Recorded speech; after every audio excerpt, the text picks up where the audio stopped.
Hey, Meredith, I would love to know the benefits of having a trust over a will.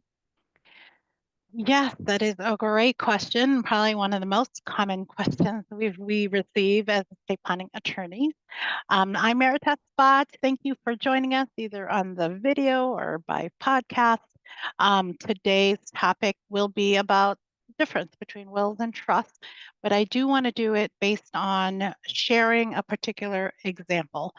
Um, this was years back, and so I want to share a little bit of why the trust was a better solution for this family.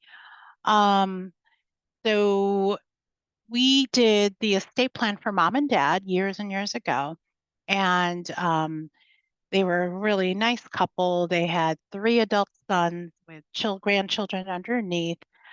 We set it up and did their estate plan, and mom passed first, maybe 5 years after we set up the trust.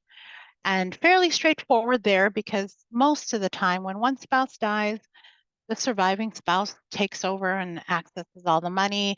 Unless there's some estate tax issue, we generally do a few things, but there's not a whole lot to do when it comes to trust administration or taking care of the trust. So now, dad is alive, surviving spouse. I have some nice conversations with him, and um, we end up talking about, okay, do you have any updates and changes? So we did a few updates in between. And two things that I just realized with this particular client is one is the kids called me one time. One of the sons said, "Hey, Meritas, I want you to call my dad and find out if he's okay. I'm not sure. He met someone at the grocery store. So mind you, he's in his late 80s, and he met someone in the grocery store, and she wants to befriend him and make dinners for him and all of this. And the lady was in her 50s, had children of her own, and they became friends. And so the son was a little concerned, which I can understand, but at the same time, I also didn't want to meddle in something that's so personal. But I did check in on him. Hey, how you doing? He seemed to have enjoyed the attention of this young lady. Um, and the good thing about that, in a sense, was it lasted a couple months. They were friends, and then nothing else happened. And my point of mentioning that particular part of the story is there's people out there. I don't know what her intentions were, but there are people out there that will be like, oh, look at this guy. I'm going to befriend him and then marry him. And then all of a sudden, all his wealth goes to me. And so Sun has that inkling in his head, and we can understand that would happen. But it didn't happen in this situation. So they did have a friendship, and it was done. Anyway, fast forward, he passes away. It was, I remember, at the end of December, and he had a trust with us. So son, middle son, who came to us, he was the successor trustee. We talked about, okay, what are we going to do with all the assets? So certainly, the total assets was about $3 million, and there was a house that they had been living in for many, many years. And so we had a plan of action of, okay, they're going to clean out the house, they're going to sell the house, we're going to get all the other assets retitled amongst the three sons. They're all adults, and we were working towards that. Okay. So lots of, through trust administration, there's just conversations and then phone calls to the financial institutions and a little bit of correspondence here and there. The initial question about is a trust better versus a will? In this situation, just like in many cases, the trust is way, way better than the will. If we only had a will at this time, I would have had to go to court for them. I would have had to open up a probate estate. I would have had to publish in a newspaper and say, by the way, come out and file a claim. Um, their information would have been public record. That means creditors and neighbors and friends would have known that each of these three adult sons was getting about $1 million in inheritance. And the court documents also say where they live. So these are all really, really important pieces of information that should stay private. And because we had a trust, because I had been working with them for so many years, everything was in place. We didn't have to go open probate. So what transpired is we finally got things secured and everybody got their portion. By July, they closed on the house. House is sold. Again, everybody's getting their portions. We're just trying to figure out. Um, then there was a little bit of a twist in the story. And again, it's also another lesson to share, but a twist in a sad way. So, like I said, Dad died in December. We were working all year to get everything finalized and divided up. So, all of that is good, and it was a good thing.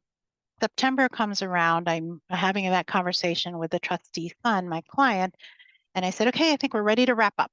This was a Friday. And the sad thing is, on Sunday, I actually got a phone call from his brother um, that my client, middle child in his 50s, unfortunately passed away. I think they said it was an aneurysm. It was it was just quick. Yeah, I mean, devastation, sad, everything was horrible. Um, I went to the funeral and talked to the other brothers. I said, okay, we're gonna, just finalize everything. And now I had to talk to now the successor trustee, which is another one of the sons.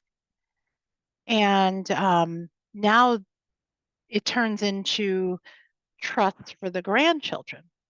So the fortunate thing is way long ago when I was talking to mom and dad, I said, let's always make provisions for the grandchildren in case they end up getting this money.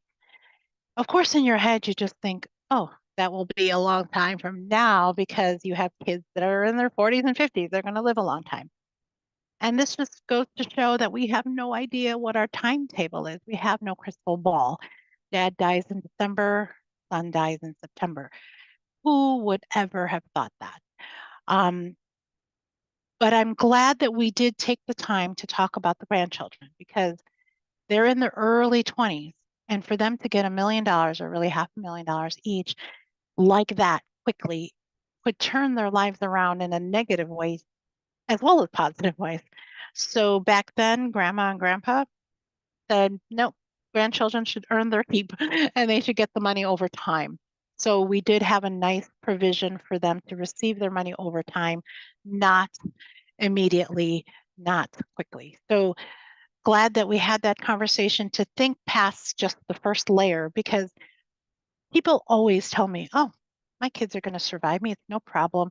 Oh, we'll never have a mass like, you know, three people dying at the same time.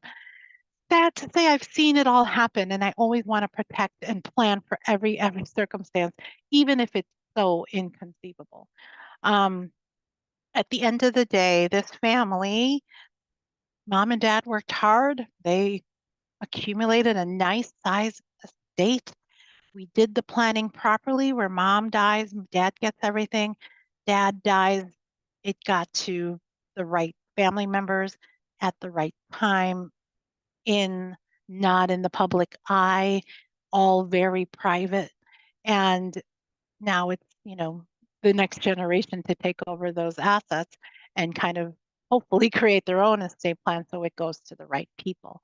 So at the end of the day, is the will better or is the trust better? This story shares how important the trust is. I can't even tell you how much better the trust is. So whether you have 300,000, whether you have 3 million, it's not the number. It's not the number we're talking about. It's the hassle, the expense, the time that your family will have to endure through a probate process in order to get the assets to them. So don't think that, oh, I have this little estate. I don't need that much planning. I don't need a trust. Maybe, but I'll tell you, most likely a trust is going to be a better option for you. It really will. So hopefully this particular podcast and lesson has given you some food for thought. If you have questions about your own estate and what you can do for your own family and how to protect that wealth that you worked so hard for and get it to your family and friends and charities, call us. Call us. It's just a free consultation. We'll at least get to know you, figure out what's best, and hopefully give you some recommendations that you'll be able to carry on. Again, I'm Maritas Bott. Thank you for watching. Thank you for listening, and we'll see you next time.